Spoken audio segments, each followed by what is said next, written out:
திரு மணிகண்டன், இங்கே கூட்டணி இல்லைன்னு சொல்லிட்டாலும் விமர்சிக்கிறதுல இவ்வளவு தயக்கம் காமிக்கிறாங்களே, அப்போ என்ன செய்யறது, எப்படி இதை நம்புறதுங்கிற கேள்வியை திரு அருணன் முன்வைக்கிறாரு அதிமுகவை பார்த்து. நீங்கள் எப்படி பார்க்குறீங்க?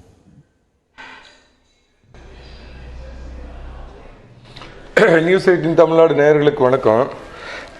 கார்த்திகை செல்வன், நான் ஒரு அரசியல் விமர்சகர். திரு எடப்பாடி பழனிசாமி அவர்களுடைய அரசியல் போக்கு அருகிலிருந்து பார்ப்பவன் அப்படிங்கிற முறையில் நான் என்ன அனுமானிக்கிறேன்னா, மோடியும் வேண்டாம், கார்கே டாடியும் வேண்டாம் அப்படின்னு அவர் முடிவெடுத்திருக்கிறார். வேணா அருணன் சாரோட நம்பரை கொடுக்க சொல்லுங்க. டெய்லி காலையில் எந்திரிச்சோடனே எதிர்கட்சி தலைவர் திரு எடப்பாடி பழனிசாமி அவரை ஃபோன் பண்ணி காயத்ரி மந்திரம் 108 தடவை சொல்ற மாதிரி நாங்க பாஜகவோடு கூட்டணியில் இல்லை இல்லை இல்லை அப்படின்னு இல்லைங்கிறத சொல்லிட்டீங்க, அடுத்து விமர்சிப்பீங்களான்னு கேட்கிறாரு. இல்ல இல்லைங்கிறத சொல்லிட்டீங்க, விமர்சனம் வைப்பீங்களான்னு கேட்கிறாரு. இதுதான் ஒரு ரொம்ப நுட்பமான கேள்விங்க. இந்த தமிழ்நாட்டில் காலகாலமாக என்ன பண்ணுறாங்கன்னா, திமுகவோட அரசியல் உத்தியே என்ன அப்படின்னு கேட்டிங்கன்னா, பிஜேபிங்கிற கட்சி இங்கே வளர்றதுக்கு முன்னாடி காங்கிரஸ் மத்தியில் பலமாக இருந்தப்ப பார்த்தீங்கன்னா, அந்த காங்கிரஸை அடிப்படையாக ஒரு நெரேட்டிவ் செட் பண்ணுவாங்க. அவங்கள எதிர்த்து இந்தியை திணிக்கிறாங்கம்பாங்க, தமிழா இன உணர்வு கொள் அப்படின்னு சொல்லுவாங்க, வடக்கு வாழ்கிறது தெற்கு தேயுதும்பாங்க. இப்போ பாஜக காலங்கிறதுனால எல்லா விஷயத்திலையும் பிஜேபியை மையப்படுத்தி, கவர்னரை மையப்படுத்தி இதை ஒரு அரசியலா இவங்க பண்ற இந்த அரசியலுக்கு அதிமுக பலியாகாது. எந்த விஷயத்துல எதுக்கு ஐயா அருணன் ஐயா, இடபிள்யூஎஸ் பாஜக கொண்டு வந்த இடபிள்யூஎஸ் அதுக்கு ஓட்டு போட்டது யாருங்க ஐயா? அங்க பாராளுமன்றத்தில் ஓட்டு போட்டு அறிவாலயத்துல வந்து இல்லன்னு பல்ட்டி அடிச்சீங்களா, அதை மறந்து போயிட்டீங்களா? என்ஐஏ சட்டம், பாஜக என்ஐஏ சட்டத்திற்கு ஆதரவு கொடுத்தாங்க அப்படிங்கறதெல்லாம் மறந்து போய் தமிழ்நாடு மார்க்சிஸ்ட் கம்யூனிஸ்ட் கட்சி அதை எதிர்த்தது. இல்லைன்னு சொல்லல, நாங்க வாக்களிக்கலன்னு சொல்லல, ஆனா அவங்க நாங்க இங்க முரண்படுறோம்னு சொன்னாங்க. இல்ல, தமிழ்நாட்டுக்கு அது பொருந்தாதுன்னு சொன்னோம். இவங்க பஞ்சம் இருக்குது. ஆமா, எப்படி எப்படி நீட் வந்து நீங்க ஆள்ற மாநிலத்துல பொருந்தும், ஆனா நீங்க பலமில்லாத தமிழ்நாட்டுக்கு மட்டும் பொருந்தாதுன்னு இரட்டை நாக்கு சார். ஒசூருக்கு அந்தாண்ட 30 கிலோமீட்டர் போனா ஒரு கொள்கை, கோயம்புத்தூருக்கு இந்தாண்ட போனா 20 கிலோமீட்டருக்கு அந்தாண்ட போனா ஒரு கொள்கை. நான் முடிச்சிடறேன் அருண் ஐயா, கொஞ்சம் அமைதியா இருங்க. அதே மாதிரிங்க ராமர் கோயில் இதுல பாத்தீங்கன்னா RSS தலைவர் வந்து மோடி பக்கத்துல உட்கார்ந்து இருந்தார் அப்படின்னு சொல்லி, ஐயா நான் முடிச்சிடறேன் கொஞ்சம் இருங்கய்யா. RSS தலைவர் மோகன் பாகவத் வந்து மோடி பக்கத்துல உட்கார்ந்துருக்காரு அப்படின்னு சொல்லி சொன்னாரு. ரொம்ப சரிங்க. உய்கர் முஸ்லீம்னு சீனாவில் ஒருத்தர் இருக்கிறாங்க, ஜிங்பிங்கே வருக, செங்கொடியே வருக அப்படின்னு வாழ்த்தி பாராட்டு உரையெல்லாம் சொல்றீங்களா? இங்க சிறுபான்மையினர் காவலரா உங்களை காமிச்சுக்கிறீங்க. அந்த உய்கர் முஸ்லீமுங்க என்ன ஆனாங்க? லட்சமா காணாத போறாங்க சீனாவில். அப்படிங்கறத பத்தி வாய் திறக்க மாட்டீங்க. கொரோனாவை பார் வென்று விட்டார் ஜிங்பிங், எவ்வளவு ஊசி போட்டார், பாராட்டு பத்திரம் கொடுக்குறீங்க. உங்களுக்கு அவர் கொள்கை தலைவர்னா அந்த பாஜகவிற்கு அவங்க கொள்கை தலைவர். நீங்க எப்படி தேசம் கடந்த ஒருத்தர் கொள்கை தலைவரா வச்சிருக்கீங்களோ அந்த மாதிரி பாஜக காரங்க RSS வச்சிருக்காங்க. அதனால அவங்கள நீங்க எந்த விதத்துல விமர்சனம் பண்றீங்கன்னு எனக்கு தெரியல. ஆனா அருணன் சார் முகத்தை பார்த்தா கார்த்திகை செல்வன் ஒரு இதா இருக்குது. அதாவது அந்த காலத்துல பாட்டு வருமே, மயக்கமா கலக்கமா தேர்தலை நினைத்து மனதிலே குழப்பமா.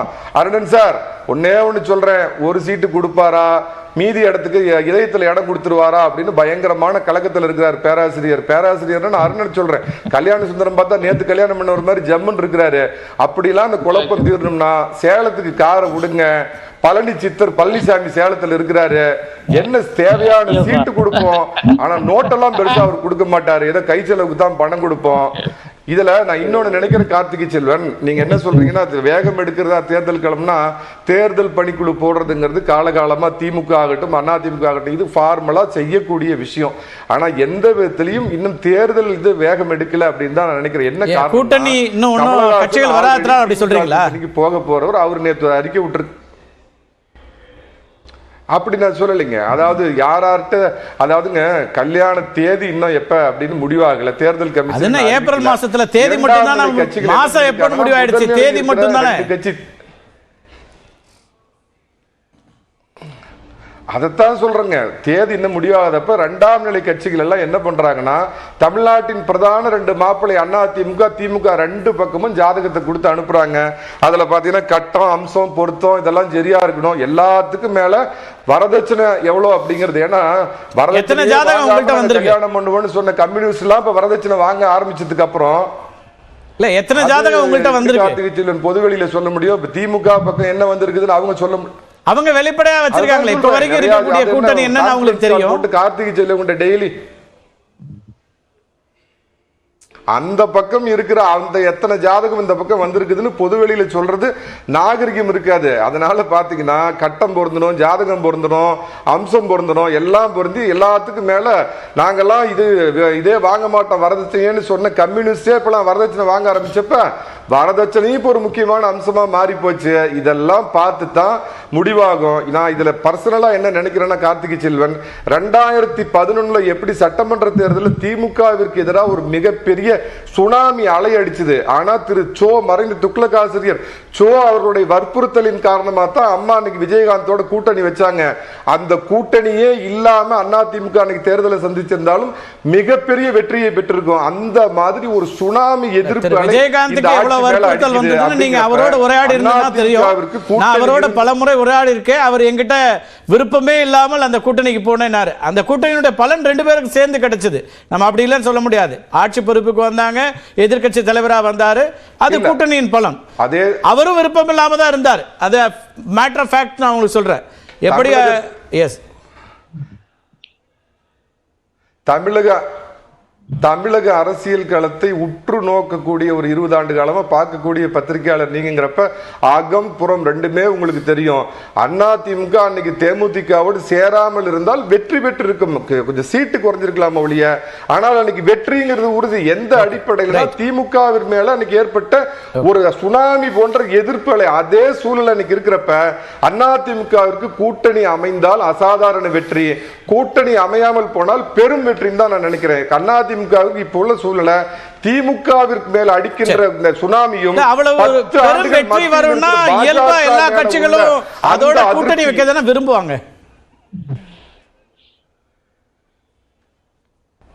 அதுதான் நான் உங்களுக்கு சொல்ற கார்த்திகை செல்வன். நான் தனிப்பட்ட முறையில் என்ன நினைக்கிறேன்னா, அதிமுக கூட்டணி அமைக்காமல் போட்டியிட்டாலே மிகப்பெரிய வெற்றியை பெறும். ஏன்னா 2 பாயிண்ட் சொல்றேன்.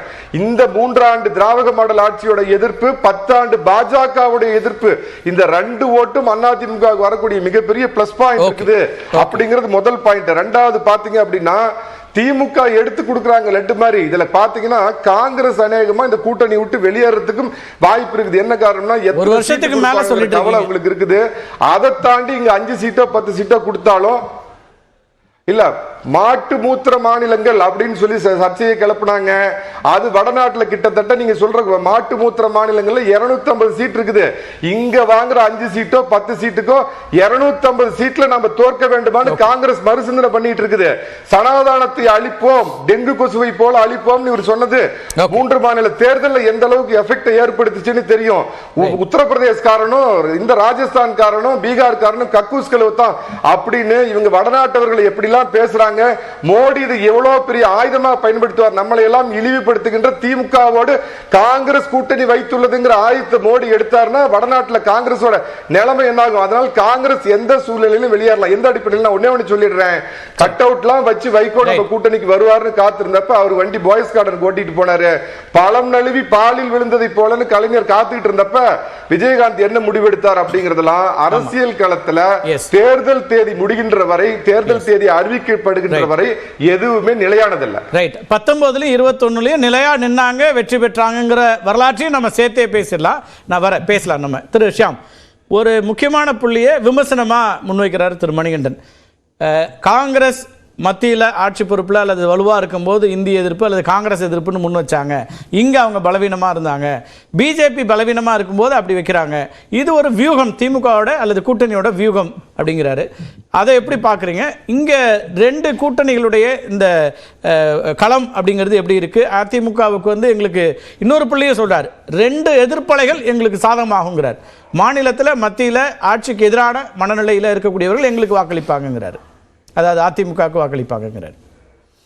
மணிகண்டன் பார்வை சரிதான். ஆனால் 67 அண்ணா வெற்றி பெறும்போது காங்கிரஸ் பலவீனமான நிலையில எல்லாம் இல்லை. கிட்டத்தட்ட 50 இடங்கள் பெற்றார்கள். கூட்டணி பலம் முக்கிய காரணம். காங்கிரஸ் கட்சி அன்றைக்கு விருகம்பாக்கத்தில் மாநாடுங்க, நாங்கள் கல்லூரி மாணவர்கள் இங்கே வந்திருந்தோம். அண்ணா சொன்ன அந்த ஒரு உதாரணம் இன்றைக்கும் பொருந்தும். என் வீட்டில் ஒரு பாம்பு புகுந்து விட்டது, அதை அடிக்க ஒரு தடி தேவை. அந்த தருணத்தில் நான் கைக்கு கிடைத்ததை எடுத்து அடிப்பேனே தவிர அது சுதந்திர தடியா கம்யூனிஸ்ட் தடியா என்று பார்த்து கொண்டிருக்க மாட்டேன். இதுதான் கூட்டணி. வெற்றி பெற வேண்டும். வெற்றி பெறும்போது தீவிர வலதுசாரி ராஜாஜி தலைமையிலான சுதந்திர கட்சி, பிராமண எதிர்ப்பிலேயே வளர்ந்த திமுக கூட்டணி வைக்கத்தான் செய்தது. ஆனால் அண்ணா சொன்ன உதாரணம் அது. இது எப்போதும் பொருந்தும். அப்படியானால் இன்றைய நிலை என்ன? கூட்டணியை விரிவுபடுத்துவது. கூட்டணியை விரிவுபடுத்த வேண்டும் என்கிற நோக்கம் இருப்பது மணிகண்டன் பேச்சிலிருந்து நன்றாகவே தெரிகிறது. சரியான நோக்கம் தான், அது தவறெல்லாம் சொல்ல முடியாது. ஆனால் விரிவுபடுத்த முடியுமாங்கிறதா கேள்வி. இப்போ திமுக கூட்டணியிலிருந்து வரணும் காங்கிரஸ் என்று அவர் கூறுகிறார். வாய்ப்பு இல்லை. என்ன காரணம்னா, இந்தியா கூட்டணியோட அச்சாடி திமுக. இப்போ காங்கிரஸ் இந்தியா கூட்டணியை விட்டு வெளியில் எப்படி வராதோ அப்படி திமுக கூட்டணியை விட்டு அது வர முடியாது, வாய்ப்பு இல்லை. ஏனென்றால் இவ்வளவு மாட்டுமுத்திர சர்ச்சை, உதயநிதி சனாதன சர்ச்சை, இதற்கெல்லாம் பிறகு சமீபத்தில் நடந்த ராஜஸ்தான் இடைத்தேர்தலில் காங்கிரஸ் கட்சி வெற்றி பெற்றிருக்கிறது. எப்படி வெற்றி பெற்றது? ஒற்றுமை. பிஜேபி ரூலிங் ஒரு மாசத்துக்கு முன்னாடி தான் அவங்க வெற்றி பெற்ற ஆட்சியில் இருக்காங்க. முதல் இடைத்தேர்தல் அந்த 200 சீட்டில் ஒரு சீட்டு மிஸ்ஸிங், அதில் நடந்த இடைத்தேர்தல், அதில் 12,000 ஓட்டில் காங்கிரஸ் வெற்றி பெறுகிறது என்றால் காரணம் என்ன? பிஜேபிக்கு எதிராக ஒரு வேட்பாளர். ஆம் ஆத்மி அங்கே நின்று இருந்தாலும் அது காங்கிரஸ் வெற்றியாக தான் நம்ம கணக்கில் எடுக்கணும். அவங்க ஒரு 12,000 ஓட்டு சேர்த்தா 25,000 ஓட்டு வித்தியாசம் வந்துடும். ஆக இதில் அடிப்படை சூத்திரம் என்பது அது பூச்சாண்டியாக இருக்கலாம் அல்லது பொது எதிரியாக இருக்கலாம், நீங்கள் எப்படி வேணாலும் வச்சுக்கோங்க. ஒரு வேட்பாளர், ஒற்றை வேட்பாளர், அவர் 400 தொகுதியில் நிறுத்தப்பட வேண்டும். அதுதான் வெற்றிக்கான இலக்கணம்.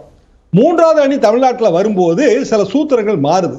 ஒரு சின்ன உதாரணம் சொல்கிறேன். இப்போ இளைஞர் அணியோட 2வது மாநில மாநாடு உதயநிதியை முன்னிலைப்படுத்தி சேலத்தில் நடந்து முடிந்தது. முதல் மாநில மாநாடு திரு ஸ்டாலின் அவர்களை முன்னிலைப்படுத்தி 2007 திருநெல்வேலி.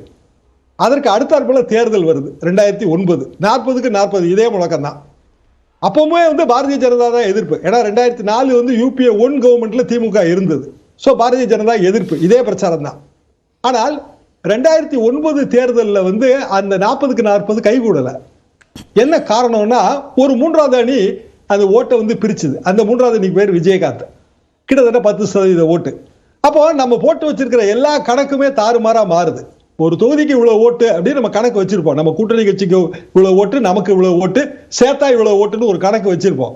இந்த மூணாவது அணி திடீர்னு பல வகைகளில் பிரிக்கும் போது குழப்பம் ஏற்படும். இதே மாதிரியான ஒரு குழப்பம் இப்ப இருக்கு. அதாவது பாரதிய ஜனதாவின் கூட்டணி எப்படி அமைய போகுதுன்னு தெரியல. இப்போதைக்கு பாரதிய ஜனதா மட்டும் அந்த அணியில் இருக்கு.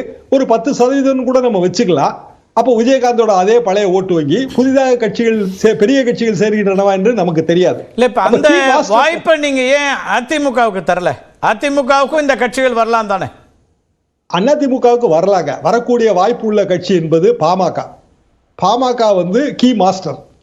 என்ன காரணம்னா, அவங்களுக்கு ஒரு குறிப்பிடத்தகுந்த ஓட்டு வங்கி தர்மபுரியிலிருந்து சேலம் வரைக்கும், அதாவது கெடில ஆற்றுக்கு அந்த பக்கம் இருக்கு. அது இன்னமும் குலையவே இல்லை. அந்த ஓட்டு வங்கி அதிமுக ஓட்டு வங்கியோடு சேர்த்தால் அதிமுகவுக்கு கண்டிப்பாக அங்கு வெற்றி வாய்ப்பு இருக்கிறது, ஒரு சில தொகுதிகளிலாவது. இதுதான் என்னோட கணிப்பு. என்ன காரணம்னா, ஆவரேஜா பாமகவுக்கு 4%, 5%, நான் குறிப்பிட்ட இந்த பகுதியில் 16% மிகப்பெரிய சதவீதம். அப்போ அதிமுகவுக்கான ஒரு ஓட்டு வங்கி, எடப்பாடி பழனிசாமி அவர்களுக்கான அந்த பகுதியில் உள்ள செல்வாக்கு, இரட்டை இலைக்கான ஒரு ஓட்டு வங்கி, எம்ஜிஆர் லிகசி எல்லாம் அதுல சேரும் போது அந்த வெற்றி வாய்ப்பு மாறும்.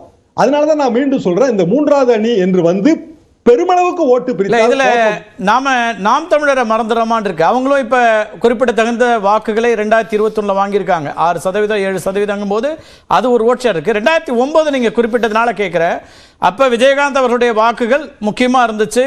அது தேர்தலில் தீர்மானிக்கிற சக்தியா இருந்திருக்கலாம். ஆனால் இலங்கை போர், இறுதி போர் நடந்து உடனே நடந்த தேர்தல், அதுல பெரிய அடி வாங்குவாங்க அப்படின்னு சொல்லப்பட்ட இடத்துல 27 இடம் ஜெயிச்சிச்சு திமுக கூட்டணி. அந்த ஃபேக்டரையும் தாண்டி தானே ஜெயிச்சாங்கன்னு பார்க்க வேண்டியிருக்கு. இப்போ அதை நம்ம அந்த ஃபேக்டர் அப்படி இப்போ ஏதாவது ஃபேக்டர் இருக்கா? அந்த ஃபேக்டர் இல்லாமல் வெறும் மூன்றாவது அணியோ 4வது ஒரு கட்சியோ இருக்கிறது மட்டுமே மாற்றங்கள் உண்டாக்கிருமான்னு கேட்குறேன். இலங்கை இறுதி போருக்கு 2 நாளைக்கு முன்னாடி தமிழ்நாட்டில் வாக்குப்பதிவு முடிஞ்சிருச்சுங்க. ஆமா, ஆனா அதுக்கு முன்னாடியில இருந்து அந்த ஹீட் இருந்துச்சு. நம்ம இல்ல சீட் இருந்துச்சு, கலைஞர் அவர்கள் உண்ணாவிரதம் இருந்தார்கள், எல்லாமே சரிதான். ஆனால் பெருமளவு இந்த குற்றச்சாட்டுகளை வைக்கும் போது அந்த இறுதி போர் முடிஞ்சிருச்சு.